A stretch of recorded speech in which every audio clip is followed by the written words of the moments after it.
और अब खबरों की तफसील। आरएसएस की तारीख अब यूनिवर्सिटी के निसाब में शामिल कर दी गई है।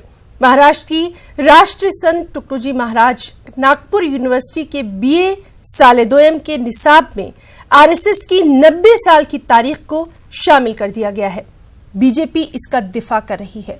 दूसरी जानिब कांग्रेस और जमीयतुल उलमा हिंद इसकी पुरजोर मुखालिफत भी कर रहे हैं। खास रिपोर्ट। आरएसएस ने इस मुल्क की आज़ादी में आरएसएस का कोई रोल नहीं है। मुल्क की जो सच्चाई है उसे हटा करके नई नस्ल को एक गलत चीज दिखा करके मुसलमानों की मुखालिफत करने का एक बहुत बड़ा ये जो है बीजेपी और आरएसएस का एक हथकंडा है। राष्ट्रीय स्वयंसेवक संघ एक राष्ट्रवादी संगठन है, इस मुल्क से मोहब्बत करने वाला संगठन है। अगर उसके बारे में पाठ्यक्रम पढ़ाया जा रहा है तो किसी को एतराज क्यों हो रहा है?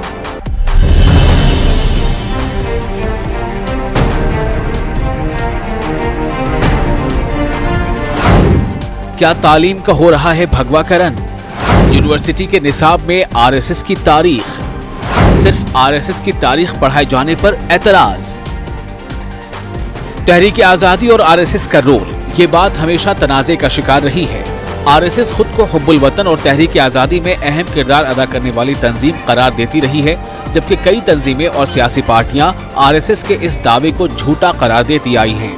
यही वजह है कि महाराष्ट्र की तुकडोजी महाराज नागपुर यूनिवर्सिटी के बीए साल दोम के निसाब में आरएसएस के 90 साल की तारीख को शामिल किए जाने पर सियासी घमासान शुरू हो गया है। हालांकि आरएसएस का कहना है कि संघ का यूनिवर्सिटी के निसाब से कोई लेना देना नहीं है, लेकिन आरएसएस का ये बयान सियासी हमलों को रोकने में नाकाम साबित हो रहा है। हाँ बिल्कुल बिल्कुल, मेरे ख्याल तो इनका पहले एक होल हिस्ट्री बुक आरएसएस के ऊपर सब पढ़ानी चाहिए कि कैसे इन्होंने हमारी स्वतंत्रता सेनानियों का साथ दिया। हाँ, ये भी एक उसमें लिखना चाहिए। हाँ, क्योंकि ये तो 1942 क्विट इंडिया में ये तो सरकार के साथ खड़े थे, तो ब्रिटिश एम्पायर के साथ खड़े हुए थे, तो ये भी हिस्ट्री बुक्स में लिखना चाहिए कि आरएसएस ने कितना योगदान दिया। नाम अगर मिलता है तो मुसलमानों का अनगिनत हजारों लाखों नाम मिलता है, लेकिन मुसलमानों का नाम बिल्कुल अलग करके जिन लोगों ने आज़ादी की लड़ाई में इतना बड़ा योगदान दिया उन्हें दरकिनार करके जिन्होंने आज़ादी की लड़ाई में अंग्रेजों के तलवे चाटे उनके नाम आगे लाए जा रहे हैं। ये तो बहुत बड़ी नाइंसाफी है। यानी मुल्क की जो सच्चाई है उसे हटा करके नई नस्ल को एक गलत चीज़ दिखा करके मुसलमानों की मुखालिफत करने का एक बहुत बड़ा ये जो है बीजेपी और आरएसएस का एक हथकंडा है। ये बिल्कुल गलत चीज़ है जो हो रही है। यूनिवर्सिटी के मजमून तारीख के नए निसाब के मुताबिक हिंदुस्तान की तारीख के सेक्शन 3 में आरएसएस का मुल्क की तामीर में रोल समेत काबीनी मिशन की स्कीमों को शामिल किया गया है। पहले सेक्शन में कांग्रेस पार्टी के क़याम और इसका सियासी तरीक़ाकार, जवाहरलाल नेहरू का उरूज और डेवलपमेंट। दूसरे सेक्शन में अदम वाबस्तगी की तहरीक, तहरीक अदम ताउन और चले जाओ तहरीक शामिल हैं। इस मुल्क से मोहब्बत करने वाले संगठन के बारे में जानने का अधिकार छात्रों को न हो, लेकिन इस देश को गाली देने वालों के बारे में जानने का अधिकार छात्रों को हो जाए, ऐसा नहीं हो सकता। राष्ट्रीय स्वयंसेवक संघ एक राष्ट्रवादी संगठन है, इस मुल्क से मोहब्बत करने वाला संगठन है। अगर उसके बारे में पाठ्यक्रम पढ़ाया जा रहा है तो किसी को एतराज क्यों हो रहा है? यहाँ आरएसएस का नाम लेके नेता रोज जो उन पर आलोचना करते हैं वो किससे पूछ कर करते हैं? उनकी जबान पर आरएसएस का नाम आए तो अच्छा है, और छात्रों के नाम जबान पर अगर आरएसएस के बारे में जो इतना बड़ा संगठन है, क्या उसके बारे में जानकारी का अधिकार नहीं होना चाहिए? ये बेतुकी बात है जो लोग इस तरह का सवाल उठा रहे हैं। जमीयत उलमा हिंद के मुताबिक तहरीक आजादी में देवबंद और जमीयत के अहम किरदार को नजरअंदाज नहीं किया जा सकता, लिहाजा नई नस्ल तक उलमा की कुर्बानियों को भी पहुँचाना जरूरी है और इसका आसान जरिया तालीम निसाब है। हम चाहते हैं, बल्कि हुकूमतों से मुतालबा करते हैं कि जंग आज़ादी में जो खिदमत मुसलमानों की है, जमीयत उलमा की है, दूसरी तंजीमों की है, उसको पूरी तरह से नई नस्लों को वाकिफ कराया जाए, निसाब की किताबों में इसका जिक्र किया जाए। हमें अफसोस और मज़ीद होता है कि जिन लोगों की कोई खिदमत आज़ादी जंग आज़ादी में नहीं, आज उनकी खिदमत का जिक्र बढ़ा चढ़ा करके किया जा रहा है।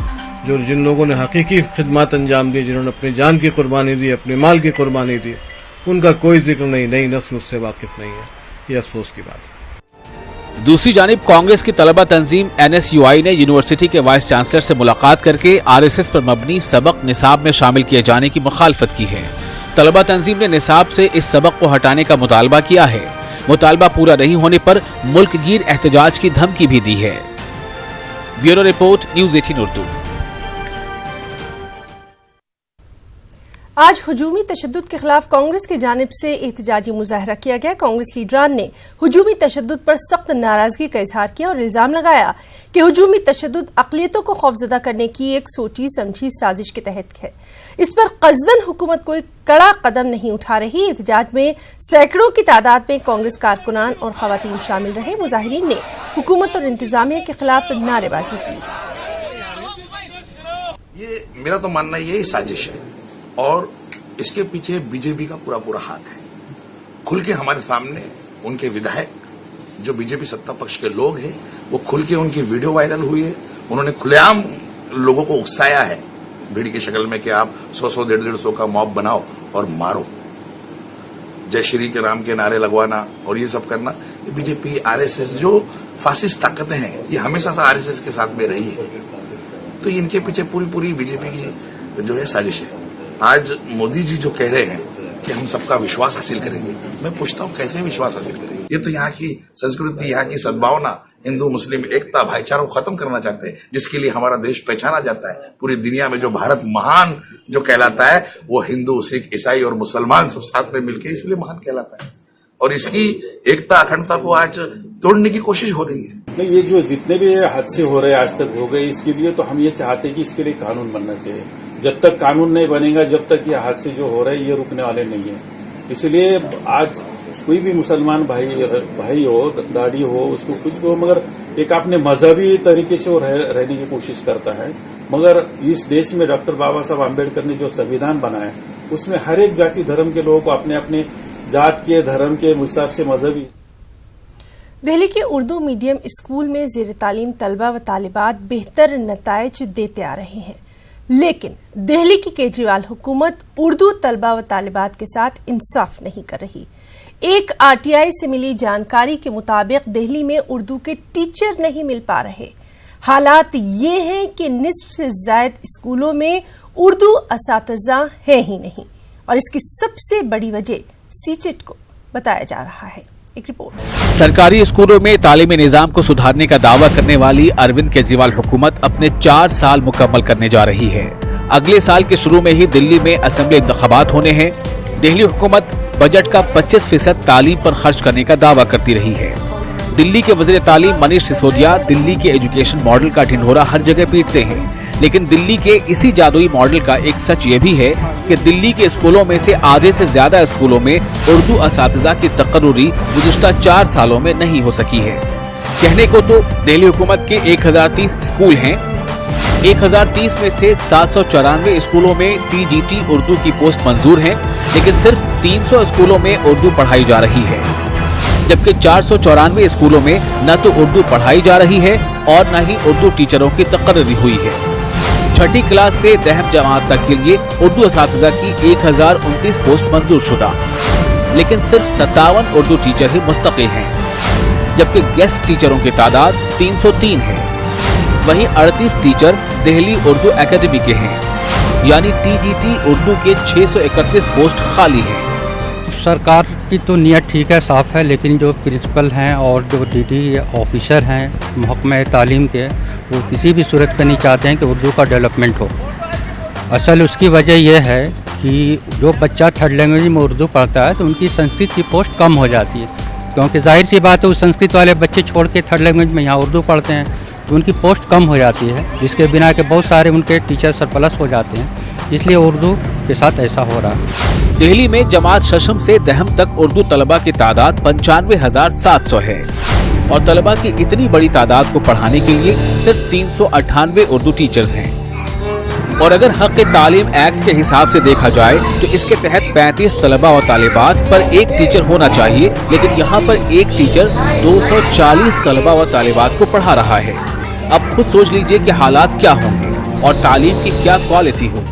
इन हालात को देखते हुए लिंग्विस्टिक्स माइनॉरिटी कमेटी तौर पे ये हो सकता है कि आप जब तक कि उर्दू में मोतदबे तादाद में या ज़रूरी जो तादाद है उसमें असातिज़ा हमें मुहैया नहीं हो पाते हैं सीटेट करके, उस वक्त तक आप आर्जी तौर पे वो लोग जो ऑलरेडी बीएड हैं उनको और जिन्होंने उर्दू मीडियम से किया है उनको एक तरह से रख लेना चाहिए। ये बहुत ज़रूरी बात है और उर्दू वालों को इस सिलसिले में अगर ज़रूरत हो तो अदालत का दरवाज़ा खटखटाना चाहिए।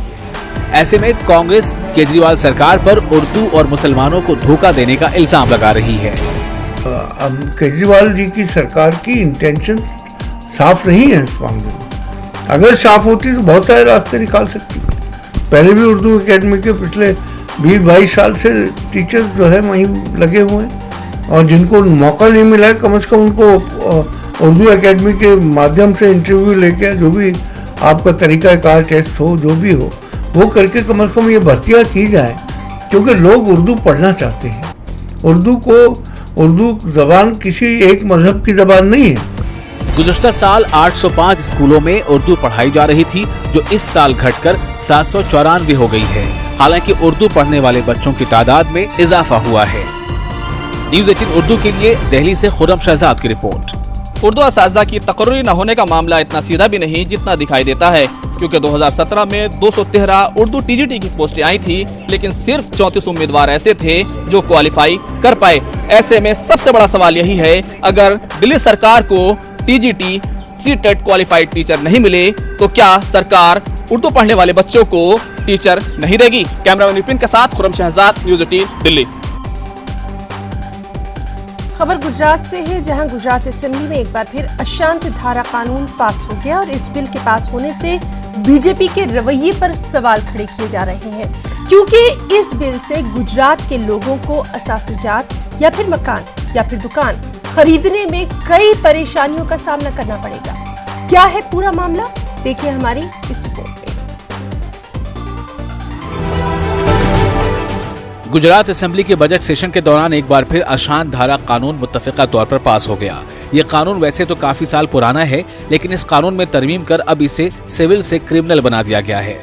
कानून में तरमीम के बाद अब अशांत इलाके में आने वाले इमलाक की खरीद फरोख्त के लिए पहले कलेक्टर से परमिशन लेनी पड़ेगी। अगर ऐसा नहीं किया गया तो उस शख्स को 3 से 5 साल की सजा हो सकती है या फिर जुर्माना। इस कानून को 1991 में गुजरात में लागू किया गया था। आज 29 वर्षों के बाद गुजरात के 129 से ज्यादा इलाके इसकी जद में आ गए हैं। इस कानून के तहत कोई भी मुस्लिम किसी हिंदू इलाके में घर, दुकान, जमीन नहीं ले सकता। यही कानून हिंदू पर भी लागू होता है। मुस्लिम तंजीमों ने इस कानून को हिंदू मुसलमानों के दरमियान दूरियां पैदा करने वाला बताया है। सरकार जिस तरीके से माइनॉरिटी के पॉपुलेशन को, उनके रेसिडेंट्स को, उनके बिजनेस को जो कंट्रोल करने का पॉलिटिक्स यहाँ कर रही है, ये उसी के माते है। 30-29 साल तक जिस राज्य में अशांत धारा है वो राज्य वाइब्रेंट कैसे हो सकता है? कॉन्स्टिट्यूशनल राइट्स है, इंसान के क्या खाना, क्या पीना, कहाँ जीना, कहाँ रहना, क्या प्रॉपर्टी खरीदनी, कहाँ बेचनी, वो उसके जो राइट्स है सीधे वो राइट्स के ऊपर ये ब्रीच कर रही है। इलेक्टेड गवर्नमेंट के अंदर होता है, एडमिनिस्ट्रेटिव पूरी सरकार के साथ। अशांत धारा कानून एक ऐसा कानून है जिसे कानून कहना ही आईनी नुक्ते नजर में गैर कानूनी है, क्योंकि यह कानून लोगों को दिए गए आईनी हक की खिलाफ वर्जी करता है। इस मामले को लेकर सामाजिक कारकुन अहद खान पठान ने कांग्रेस पर हमला बोलते हुए कहा कि गुजरात असेंबली में कांग्रेस की इतनी बड़ी तादाद होने के बावजूद बिना किसी तरह के हंगामे के ये बिल आसानी से पास हो गया। भाजपा से सर्वसम्मति से बिल पास हुआ और कोई माइनॉरिटी से ठोस कोई बात वहाँ जो असेंबली में होनी चाहिए वो कोई बात ही नहीं हो सकी कि ये बिल्कुल माइनॉरिटीज़ को टारगेट करने वाला बिल है। वैसे तो गुजरात को तरक्की का मॉडल बताया जाता है और दावा किया जाता है कि यहाँ अमन का माहौल है, लेकिन अशांत धारा कानून को एक बार फिर से लागू कर ये बताने की कोशिश की जा रही है कि गुजरात में सब कुछ ठीक नहीं है। इस मामले को लेकर ऑल इंडिया उलमा बोर्ड के गुजरात यूनिट सदर मुफीज अहमद अंसारी ने भी एतराज जताया है कि ये कानून अशांत धारा ऊपर बना दें, तो हम ऑल इंडिया उलमा बोर्ड औकाफ की तरफ से कई बार हमने वक्फ के लेकर जो सरकार के पास ज़मीन कब्जे हुई है, पब्लिक के पास कब्जे ज़मीन की हुई है, उम्मीद रखूं कि आइंदा जैसे अशांत धारा के ऊपर कानून बनाते हैं कि वक्फ बोर्ड पर एक स्ट्रिक्ट कानून बनाया जाए। अशांत धारा का जो अभी कायदा बनाया गया है कि कड़क कायदा कि उसको 3 साल से लेकर 5 साल की कैद कर दी जाएगी, तो इसके अंदर नुकसान मुस्लिम और दलित विस्तार को है। वो इसलिए है कि मुस्लिम की आबादी भी बढ़ रही है और दलितों की भी आबादी बढ़ रही है। अब इसने सरकार ने दोनों कम्युनिटी के ऊपर एक साथ अटैक किया है कि इनकी आबादी पे भी कंट्रोल करो और इनकी प्रॉपर्टी पे भी कंट्रोल करो। मरकज की बीजेपी हुकूमत जहां एक तरफ मुल्क में मसावात की बात कर रही है, वहीं इसी पार्टी की गुजरात हुकूमत ऐसे कानून को और सख्त बना रही है जिससे लोगों के दरमियान दूरियां पैदा हों। अहमदाबाद से न्यूज़ 18 उर्दू के लिए आरिफ की रिपोर्ट। असेंबली इंतखाबात से कबल बीजेपी ने महाराष्ट्र में मेंबरशिप मुहिम का आगाज कर दिया है। बीजेपी महाराष्ट्र में 1 करोड़ मेंबरान बनाने की कोशिश में है और इस दिन में महाराष्ट्र अक़लियती कमीशन के सदर और काबीनी वजीर हाजी अरफात शेख और फिल्म अदाकारा ईशा कोपिकर ने मुहिम में शिरकत की।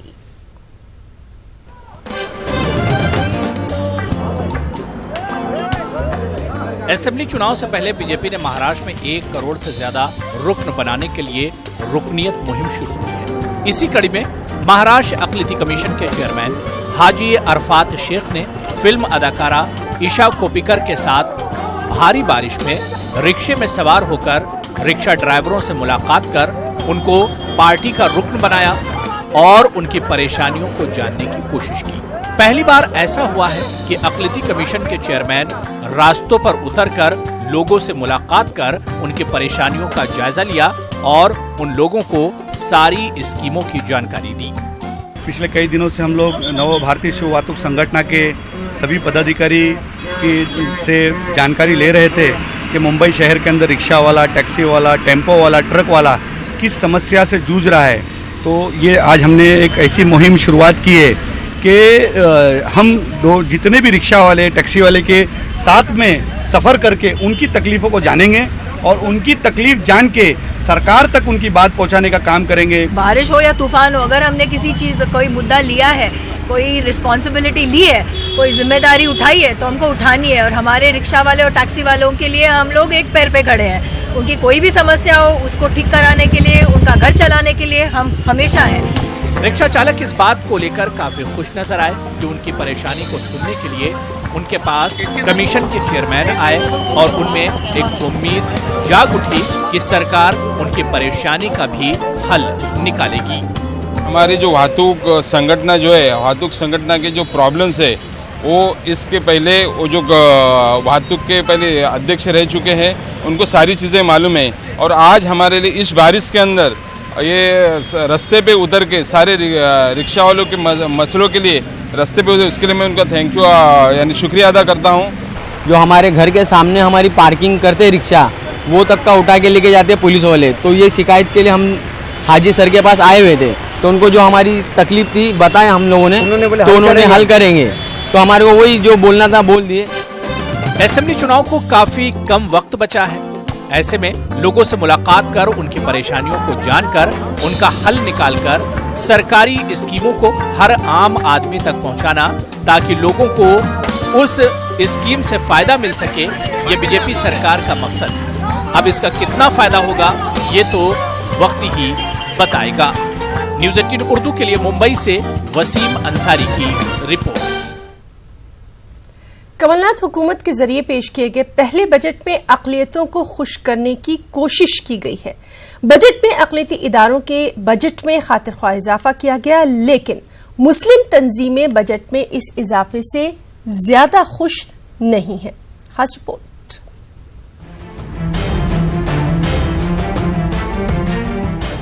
मध्य प्रदेश में 15 साल बाद ये पहला मौका है जब कांग्रेस हुकूमत ने अपना मुकम्मल बजट पेश किया है।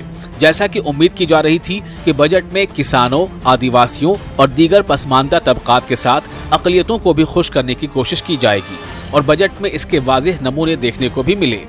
कांग्रेस जहां इस बजट से खुश है, वहीं बीजेपी ने इस बजट को मायूसकुन करार दिया है।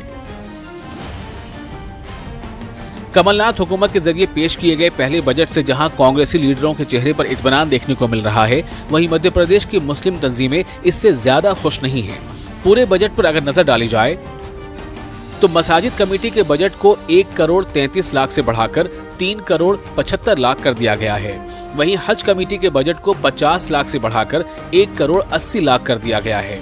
मदरसा बोर्ड के बजट को 50 लाख से बढ़ाकर 63 लाख किया गया है, जबकि वक्फ बोर्ड के बजट को 1 करोड़ 20 लाख से बढ़ाकर 3 करोड़ 25 लाख रुपए कर दिया गया है। मुस्लिम तंजीमों का जवाब है कि 15 साल में बजट में जो इजाफा किया गया है वो ठीक है, लेकिन महंगाई को देखते हुए इसमें और इजाफा किया जाना चाहिए था। न्यूज़ 18 उर्दू के लिए भोपाल से मेहताब आलम की रिपोर्ट। झारखंड हज कमेटी की अजसर-ए-नौ तश्कील में अदालत के अहकामात की सरीहन खिलाफवर्जी की जा रही है। अहकामात जारी हुए तकरीबन 7 माह का अरसा गुजर चुका है, बावजूद इसके हज कमेटी कानून को ठेंगा दिखाते हुए काम कर रही है। एक रिपोर्ट।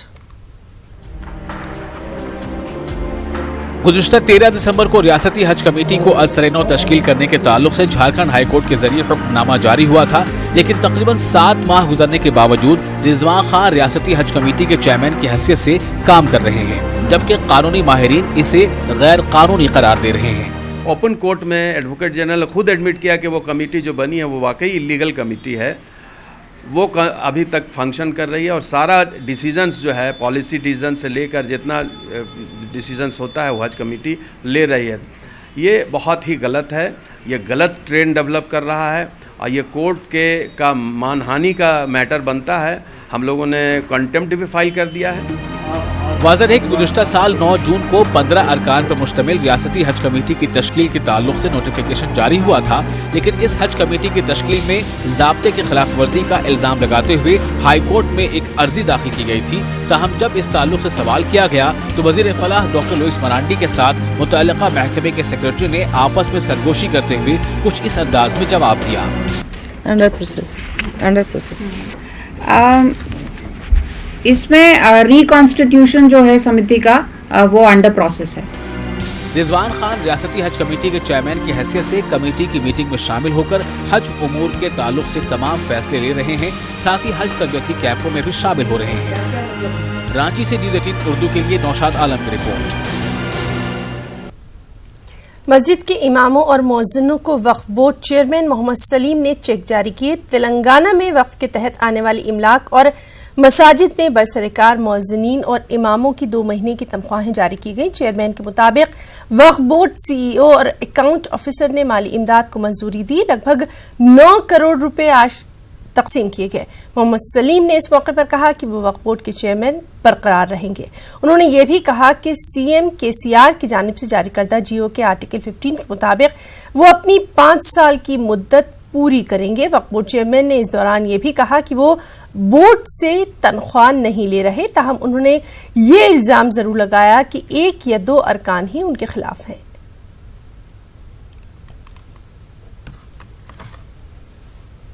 बुलेटिन में इतना ही। आदाब।